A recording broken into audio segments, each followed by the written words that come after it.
ನಮಸ್ಕಾರ.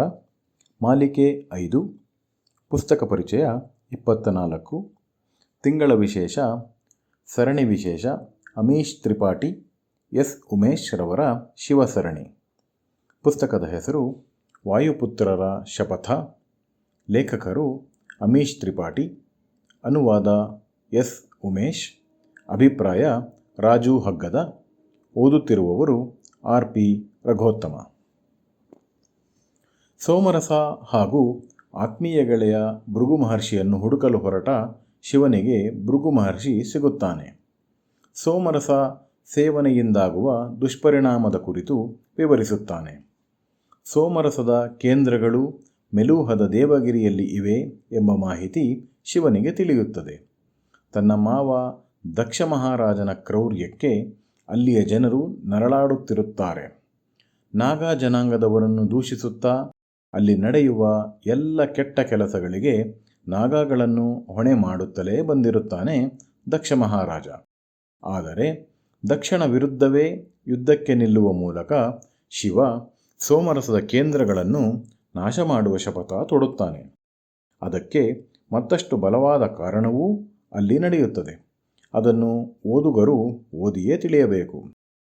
ಸೋಮರಸದ ಶಪಥಕ್ಕೆ ವಾಯುಪುತ್ರರಿಂದ ಪಾಶುಪತಾಸ್ತ್ರವನ್ನು ಪಡೆಯುತ್ತಾನೆ.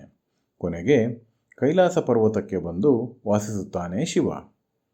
ದೇವಗಿರಿಯಲ್ಲಿ ಏನಾಯಿತು ಎಂಬ ಕುತೂಹಲಕಾರಿ ಘಟನೆಯನ್ನು ಓದಿಯೇ ತಿಳಿಯಬೇಕು. ಶಿವನ ಪ್ರೀತಿಯ ಸೈನ್ಯದ ಸಾರಥಿ ಪರ್ವತೇಶ್ವರ ಶಿವನ ವಿರುದ್ಧ ಮಾತೃಭೂಮಿ ಮೆಲೂಹದ ರಕ್ಷಣೆಗೆ ಮುಂದಾಗುತ್ತಾನೆ. ಒಂದೆಡೆ ಮಾತೃಭೂಮಿ ವಾತ್ಸಲ್ಯ, ಇನ್ನೊಂದೆಡೆ ಶಿವನ ಮೇಲಿನ ಗೌರವ ಎರಡೂ ತದ್ವಿರುದ್ಧವಾಗಿ ಕೊನೆಗೆ ಪರ್ವತೇಶ್ವರ ಹಾಗೂ ಆನಂದಿಮಯಿ ಶಿವನ ವಿರುದ್ಧದ ಮಾತೃಭೂಮಿ ಮೆಲೂಹದ ರಕ್ಷಣೆಗೆ ನಿಲ್ಲುತ್ತಾರೆ. ಆನಂದಿಮಯಿ ಹಾಗೂ ಪರ್ವತೇಶ್ವರನ ನೋವಿನ ವಿದಾಯ ಮೆಲೂಹಕ್ಕೆ ಪಯಣದ ಕಥನ ಕಂಬನಿ ಮಿಡಿಯುವಂತಿದೆ. ಯುದ್ಧ ಸನ್ನಿವೇಶದಲ್ಲಿ ಎಂತೆಂಥ ತಂತ್ರಗಳನ್ನು ಹೂಡಬಹುದು ಎಂಬುದನ್ನು ಶಿವ ಹಾಗೂ ಸತಿಯ ಯುದ್ಧ ತಂತ್ರದಿಂದ ತಿಳಿಯಬಹುದು.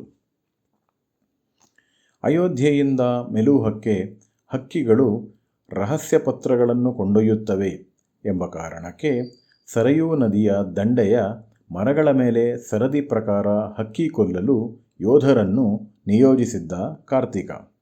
ಅಬ್ಬಾ, ಹೀಗೂ ಒಂದು ಯುದ್ಧತಂತ್ರ ಉಂಟೆ? ಹೊಸ ಹೊಸ ಯುದ್ಧತಂತ್ರಗಳು ಓದುಗರನ್ನು ಕುತೂಹಲ ಕೆರಳಿಸುತ್ತವೆ. ಸತಿಯ ಹೋರಾಟ ಹಾಗೂ ಸಾವಿನ ಸನ್ನಿವೇಶದಲ್ಲಂತೂ ಉಸಿರು ಬಿಗಿಹಿಡಿದು ಓದಬೇಕಾದ ಸ್ಥಿತಿ. ಅಬ್ಬಾ, ಎಂತಹ ದಿಟ್ಟ ಧೈರ್ಯವಂತೆ ಸತಿ! ಸಾವಿನ ಕೊನೆ ಕ್ಷಣದವರೆಗೂ ಹೋರಾಡಿದ ಘಟನೆಯ ವಿವರವಂತೂ ಓದುಗರನ್ನು ಬಹಳಷ್ಟು ನೋವಿಗೆ ತಳ್ಳುತ್ತದೆ. ಪಾಶುಪತಾಸ್ತ್ರದಿಂದ ಶಿವ ದೇವಗಿರಿಯನ್ನು ನಾಶ ಮಾಡಿದನೇ, ಅಥವಾ ಸತಿಯ ಸಾವಿನ ಸೇಡನ್ನು ಮರೆತು ನೆಮ್ಮದಿಯನ್ನರಸಿ ಕೈಲಾಸ ಪರ್ವತಕ್ಕೆ ಬಂದನೇ? ಕೃತಿ ಓದಿ ತಿಳಿದರೆ ಒಳಿತು. ಟಿಬೇಟಿನಿಂದ ಆರಂಭವಾಗುವ ಶಿವನ ಬದುಕಿನ ದಾರಿ ಕೊನೆಗೆ ಕೈಲಾಸ ಪರ್ವತದಲ್ಲಿ ಬಂದು ನಿಲ್ಲುತ್ತದೆ.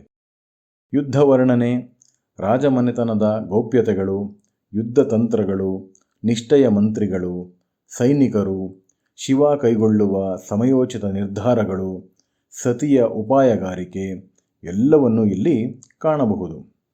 ಶಿವ ಸರಣಿಯ 3 ಪುಸ್ತಕಗಳು ಶಿವನ ಮಹಿಮೆಯ ಹೊಸ ರೂಪವನ್ನು ಓದುಗರಲ್ಲಿ ಚಿತ್ರಿಸುತ್ತದೆ. ವಾಯುಪುತ್ರರ ಶಪಥ ಹೊತ್ತಿಗೆಯಲ್ಲಿ ಶಿವಸರಣಿ 1 ಮತ್ತು 2ರಲ್ಲಿ ಅಸ್ಪಷ್ಟವಾಗಿ ಉಳಿದ ಅದೆಷ್ಟೋ ರಹಸ್ಯಗಳು ತೆರೆದುಕೊಳ್ಳುತ್ತವೆ.